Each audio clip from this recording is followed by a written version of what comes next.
l'égide des Nations Unies et de son agence qui est l'Organisation mondiale de la santé, avec l'ensemble des acteurs de la santé mondiale, les organisations régionales, la société civile, décide d'agir concrètement et d'unir ses forces dans un partenariat inédit pour plus d'efficacité. Et vous l'avez dit, avoir autour de la table à la fois l'Organisation mondiale de la santé qui en assurera la coordination, mais CEPI, Gavi, le Fonds mondial, Unitaid, Wellcome Trust, la Banque mondiale, la Fondation Bill et Melinda Gates, les acteurs du secteur privé pharmaceutique, les chefs d'État et de gouvernement ici rassemblés est inédit. Et je veux insister juste sur quelques points qui sont structurants pour cette initiative et gagner contre cette pandémie. On a au fond 4 piliers pour réussir. Le premier pilier, c'est notre efficacité collective pour soutenir les systèmes de soins. Je vois mon ami Cyril Ramaphosa autour de cette visioconférence. On a eu l'occasion d'échanger compte tenu de son rôle et son leadership dans le cadre de l'Union africaine. Si on veut gagner contre ce virus, on doit soutenir tous les systèmes, et en particulier les systèmes primaires de soins, pour lutter contre toutes les pandémies, et en particulier le Covid-19. Et tout ce qu'on fera contre le Covid-19 ne pourra être efficace si on n'a pas cet appui, ce soutien. C'est le rôle de l'OMS, de beaucoup aussi des fonds sectoriels que j'ai cités, parce que l'inégalité entre nos pays se construit dès ce moment-là, dans l'inégalité entre nos systèmes de soins. Et donc je pense que cette initiative, en ce qu'elle permettra d'aider les pays les plus vulnérables pour justement renforcer leur système de soins, permettre d'aller soigner y compris les communautés les plus vulnérables, parfois avec les personnels humanitaires, mais aussi de renforcer le système hospitalier et le système de soins, est indispensable. Le deuxième pilier de notre initiative, ce sont les tests, le diagnostic. L'OMS l'a dit depuis plusieurs semaines, on a tous ce défi dans nos pays qui est évidemment de développer les systèmes de tests. Il faut qu'on le rende accessible dans tous les pays du monde, y compris les pays qui sont les plus fragiles, y compris les pays les plus vulnérables. Et donc, sur ce sujet-là, c'est un défi aussi que cette initiative va permettre de porter. Et il y a un grand savoir-faire de plusieurs fonds verticaux qui sont mobilisés avec nous dans leur accès justement à la société civile, à plusieurs communautés, aux communautés les plus vulnérables, qui est indispensable. Le troisième sujet, ce sera l'accès au traitement. Beaucoup de nos chercheurs, de notre personnel soignant sont en train de coopérer. Nous le faisons en Europe, mais c'est vrai partout dans le monde, pour avoir des traitements cliniques, des essais multiples que nous sommes en train d'essayer de développer pour lutter contre l'action du virus, pour lutter contre les réactions inflammatoires, pour permettre de mieux résister au moment où les situations arrivent aux urgences. Il faut que ces traitements, nous puissions investir pour les accélérer, les développer, mais aussi en permettre l'accès le plus large partout dans le monde. Et ça, c'est un élément essentiel que cette initiative permettra justement de rendre possible. Et puis, le quatrième axe, c'est évidemment celui des vaccins. Il suscite beaucoup d'attentes. Et je crois que ce que nous sommes en train de faire, c'est aussi de permettre d'écraser à la fois le temps et l'espace. C'est-à-dire qu'en décidant d'investir, et il y a toute l'expertise du CEPI, des grandes pharma derrière ce sujet, mais en investissant sur plusieurs solutions, plusieurs familles, d'écraser l'échelle de temps en disant on commence à aller beaucoup plus vite parce qu'on met plus d'argent, parce qu'on investit sur différentes familles, on commence à manufacturer plus vite pour avoir un accès aux solutions qui marcheront plus rapidement, mais aussi on écrase l'espace parce qu'il est inexplicable et inexcusable face à un tel vaccin de dire c'est dans le pays où ce sera inventé, c'est dans le pays où la pharma aura investi que ce vaccin pourra être accessible. Il faut qu'au moment où on arrive à gagner ce combat, le plus rapidement possible, partout, le vaccin soit accessible à toutes les populations. Et donc, je crois que l'initiative qui est ainsi conduite par nous tous, c'est celle qui permettra de rendre accessible dans toutes les géographies, dans tous les pays, y compris les plus vulnérables, ce vaccin, parce que c'est aussi ce qui nous permettra de retrouver le plus vite possible une vie normale. Les scientifiques sont ceux qui nous diront beaucoup mieux que moi la bonne échelle de temps. On a envie de bousculer toutes les frontières. On sait que c'est très dur de le faire avant 12-18 mois, on m'avait dit au début. Certains m'ont dit maintenant, peut-être d'ici la fin de l'année, on y arrivera. Je veux croire aux solutions les plus volontaristes. Plus on se mobilisera, plus on sera unis, plus on arrivera à mettre tout l'argent public et privé mobilisable, mieux on y arrivera. Nous allons maintenant continuer à mobiliser tous les pays du G7, du G20, pour qu'ils se mettent derrière cette initiative J'espère qu'on arrivera à réconcilier, si je puis dire, auprès de cette initiative commune, et la Chine et les États-Unis d'Amérique, parce que c'est au fond de dire la lutte contre le Covid-19, c'est un bien commun de l'humanité, et aucune division, au fond, n'a lieu pour gagner cette bataille. Et ce que je voudrais enfin retenir, c'est deux choses. On a un rendez-vous le 4 mai prochain autour de l'Union européenne autour maintenant de ce plan d'action très clair où tout le monde est uni, lever l'argent. Et je voudrais que cette méthode, on arrive collectivement à la garder en tête pour les autres pandémies, pour beaucoup d'autres luttes qu'on a à mener. Ce qu'on est en train de faire maintenant, il faut le réussir, montrer au monde que c'est possible quand on se met tous ensemble et qu'on unit nos forces. Et je rêve qu'ensuite on arrive à avoir une telle énergie, une telle unité aussi vite pour lutter encore plus efficacement contre la tuberculose, le paludisme, le VIH et aussi beaucoup d'autres pandémies qui peut-être ont touché beaucoup plus que d'autres les pays les plus vulnérables, mais qui justifient d'aller encore plus fort, plus loin, tous ensemble. Donc merci Dr Tedros de nous réunir. Plusieurs équipes dans plusieurs pays, notamment en Chine, en France, aux USA, ont fait une découverte majeure qui offre un grand espoir de traitement du Covid, mais vous allez voir qu'on les a déjà faites sur notre chaîne, mais ça va expliquer encore plus ce mécanisme. Le virus, en effet, ne tuerait pas directement, mais par l'intermédiaire d'une bactérie intestinale qui l'infecterait, la Prévotola. Et là, ça va expliquer énormément de choses. Un virus qui attaque une bactérie. Et c'est cette bactérie infectée qui, devenant virulente, déclencherait l'hyperréaction immunitaire qui délabre les poumons et tue le malade.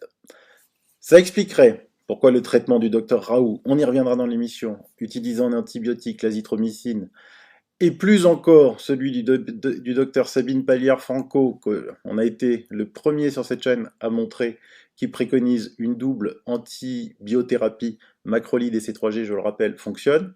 Pourquoi les enfants sont épargnés et les personnes âgées plus touchées?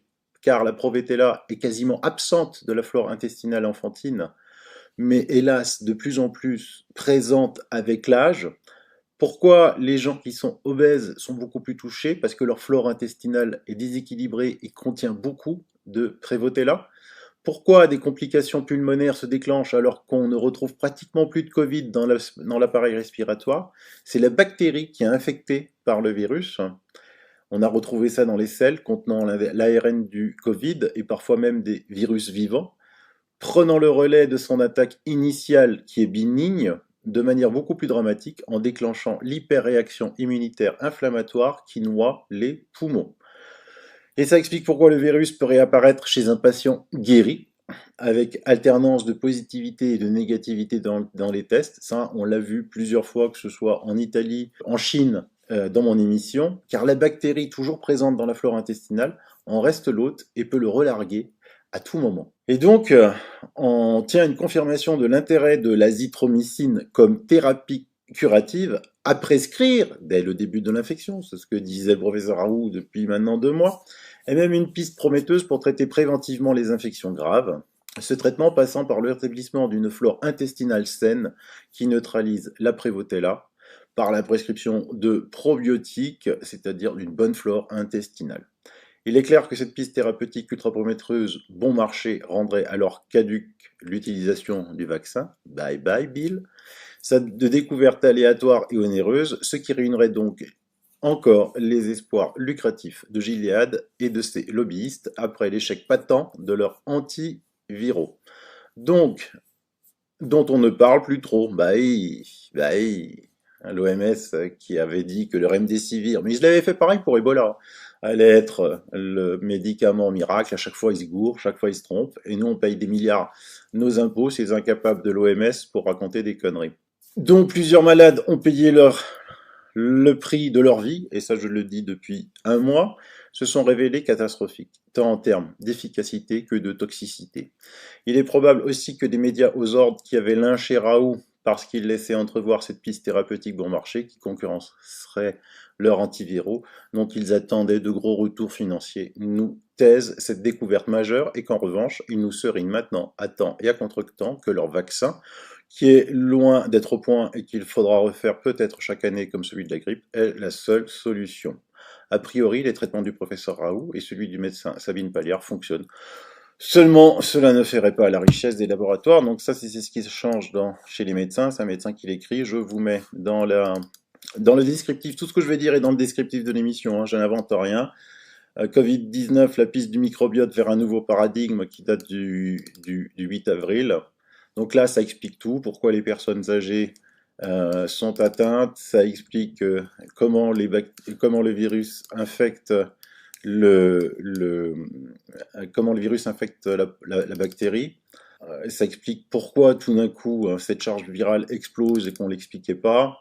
Ça explique pourquoi les enfants sont très peu touchés. Ça explique tout, l'article explique tout. Donc voilà, partagez avec les soignants, votre médecin, généraliste, faut que ça se sache, quoi, faut que ça se diffuse, parce que les médias sont aux ordres, ils diffusent rien, quoi, ils continuent à taper sur Raoult, c'est lamentable, on va le voir, ils attendent désespérément le vaccin, c'est leur arme de guerre. La pandémie se termine, hein, je sais pas si vous êtes au courant, mais ça se termine, et vous commencez le test. Mais c'est juste hallucinant, mais jusqu'à maintenant, vous avez fait quoi? Vous les avez soignés comment? Avec le Remdesivir, truc à 400 $. Vous avez vu que c'est une bactérie qui est en cause. On l'a démontré. Pourquoi professeur Raoult a eu l'idée d'utiliser l'hydroxychloroquine, la chloroquine au départ? Mais parce que c'est vieux comme le monde. Si des professeurs, ils savent, moi je savais pas. Mais regardez, je vais vous montrer un article du Lancet. Alors l'article en version originale, il est bien sûr, c'est le Lancet, en anglais, où je mets la traduction Google pour que vous puissiez suivre. Mais bon, la traduction n'est pas superbe. Mais c'est pas grave, c'est pas ça qui est important. Regardez ça. The Lancet Infectious Disease. Regardez, ça date du 1er novembre 2003. Ouais, 1er novembre 2003. Ah, 17 ans quand même. 17 ans. Et qu'est-ce qu'il dit, The Lancet, du 1er novembre 2003? Il dit effet de la chloroquine sur les infections virales. Un vieux médicament contre les maladies actuelles. Ah oui. La chloroquine est c'est un peu technique, aminoquinoléine connue depuis 1934. Ah oui, 1934 quand même. Outre ses effets antipaludiques bien connus, le médicament possède des propriétés biochimiques intéressantes qui pourraient être appliquées contre certaines infections virales. La chloroquine exerce des effets antiviraux directs, inhibant les étapes dépendantes du pH, et blabla, blabla. Et donc c'est compliqué, après si vous avez envie de lire, n'hésitez pas. Mécanismes généraux de l'inhibition virale par la chloroquine et l'hydroxychloroquine peut altérer la réplication de plusieurs virus en interagissant avec l'entrée virale à médiation endosomique ou les stades avancés de la réplication des virus enveloppés. C'est un peu technique, hein, mais c'est ce qui explique que tout simplement notre professeur Raoult depuis longtemps, voilà, effet de la chloroquine sur le système immunitaire. Vous vous rendez compte? C'est comment des infectiologues peuvent ignorer ça? Aucun infectiologue, virologue peut ignorer ça. Personne. C'est une vieille molécule. On connaît tous ses effets indésirables, comme je vous l'ai dit hier. Si maintenant, elle était en vente libre, la plaquenil était en vente libre jusqu'au 12 janvier 2001. Maintenant, il n'est plus en vente libre, il est sur ordonnance. Les médecins généralistes ne peuvent même pas la prescrire à leurs patients qui en prenaient et qui en ont besoin depuis des années. Donc ça, c'est une volonté. Et donc, comme je vous l'ai dit hier, portons plainte, hein, puisque pendant 60 ans ça a été en vente libre, 50 ans ça a été en vente libre, et maintenant on découvre des effets indésirables, ça veut dire que l'organisme de la santé qui veille sur nous ne fait pas son boulot, donc il faut les virer. Et donc c'est connu, vous vous rendez compte? The Lancet, quoi, c'est connu. Et il y a des virologues qui viennent taper sur Raoult. Ah mais il faut arrêter. Donc après, la bombe, voilà, professeur Perron, celui qui a lancé la pétition avec l'ancien ministre de la Santé, Philippe Douste-Blazy, qui est cardiologue de profession, je le rappelle. La France est en train de dérailler. En Allemagne, les médecins sont libres. Ici, tout est fliqué. J'ai l'impression de vivre sous une dictature. Dictature. Et là, il dit quoi, en fait, le professeur Perron? Il dit qu'en Allemagne, ils osent des traitements qui marchent. Hein, l'intraveineuse, la vitamine C en intraveineuse, l'ozonothérapie, et bien d'autres choses encore. Et qu'en France, on est en dictature. Dictature par qui? Par Big Pharma. Et par qui en dessous? Les marionnettes de Big Pharma, quoi. Quelques petits professeurs ultra payés, comme on a montré 1,36 milliard de dollars de distribués qui sont sur les plateaux télé qui sont eux-mêmes subventionnés à coût de publicité, voire Big Pharma a des parts dans leur actionnariat, les radios pareil. Donc c'est pour ça que vous trouvez toujours les mêmes clowns qui passent, ils sont payés, c'est des marionnettes, chaque fois que vous envoyez un, bah, imaginez que c'est une marionnette, voilà ce que ça fait. Vous avez tout compris maintenant? Et en face, ils attendent quoi maintenant? Ils attendent quoi? Ah, bah ils attendent le vaccin, hein. Regardez maintenant, ils viennent en force. Vous avez plein de chanteurs, chanteuses, on vous expliquera qui c'est, euh, qui soutiennent Bill Gates, sa fondation qui est déjà archi-milliardaire, on en parlera, on fera une émission spéciale Bill Gates. Et donc là, il vient de recevoir l'aide du Mark Zuckerberg, qui unissent leurs efforts dans la recherche d'un traitement contre le Covid. Alors, lui, les efforts qu'il fait, c'est que sur Facebook, dès que vous faites maintenant une pétition, il supprime. Dès que vous mettez le mot Covid, il vient fake news. Et Bill, il veut quoi? Et ben voilà, regardez ça. Bill Gates recommande un vaccin avec implant RFID ou tatouage à point quantique. Hein. L'élite n'attend que le bon moment pour déployer sa technologie en vue d'identifier et de contrôler à distance chaque être humain sur la planète dans une tentative de sceller ainsi leur plan pour la mise en place effective d'un gouvernement mondial capable de surveiller chacun d'entre nous. Et c'est là qu'ils vont être aidés par la 5G. Alors, pour l'instant, vous êtes nombreux à me demander de parler de 5G. Chaque bataille les unes après les autres. On ne fait qu'une bataille les unes après les autres.